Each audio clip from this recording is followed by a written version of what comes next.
guys! Good evening! Nagbabalik ang inyong lingkod, Jomar Villaria, para maghatid na naman sa inyo ng panibago niyang recipe. This is my own recipe, guys. Magluluto tayo ng adobong atay ng manok na may patatas at carrots. Napakasarap ito, guys. Then, sasahugan din natin siya ng nilagang egg. So, ayan. Entro! Pasok!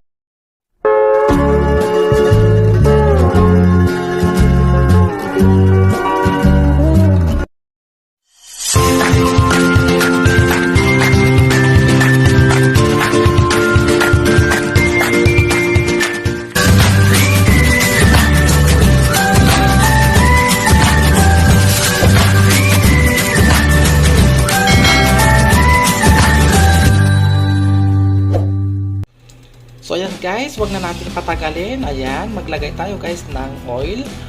Ang gamit ko guys ay sashimi oil. Ayan.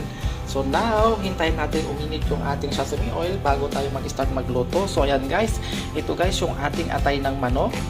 Bagong katay daw. Maglalagay tayo guys ng potato, yung carrots. Ito ang ilalagay ko instead na suka. Bawang, sibuyas, ginger, at nandyan na yung mga condiment na iba. Ayan, lulutuin na natin guys. Ilagay na natin yung unang ingredients. Ang ating bawang. Next, yung ating luya. And yung sangkadakpan.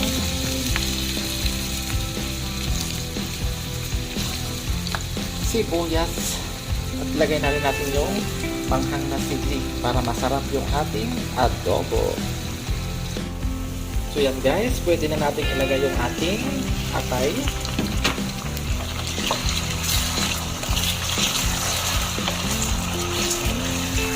Diba, napakaraming ingredients natin para masarap ang ating atay. Yan, madali lang maluto yung atay guys. So, sabay na lang rin natin ang ating carrots. Para pag maluto yung atay, luto na rin yung ating carrots. At ito na rin patatas. Ayan. So, haluin natin guys.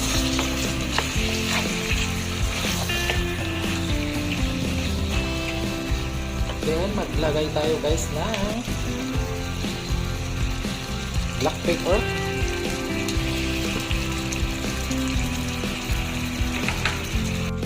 So, yan. Maglalagay tayo guys ng ating pangmalinamnam, ating betchin. At mag-a-add tayo guys ng konting chili kasi hindi maanghang yung ating chili. Chili sauce.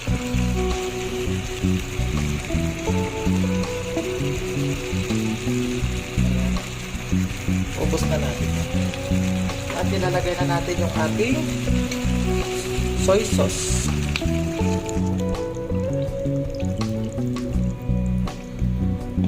And mag-a-add tayo guys ng kunting sugar para masarap. Ayan. So ayan, haluin natin guys, then takpan natin.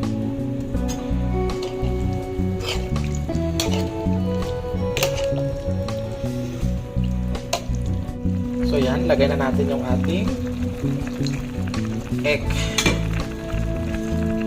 Habang guys, niluluto natin, ihalo natin para maano yung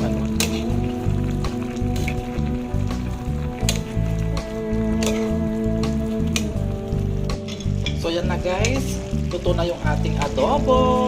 Ayan. Kung gusto nyo kayahin yung aking adobo na naglagay ako ng potato at saka carrots, ayan, napakasarap guys. Ayan,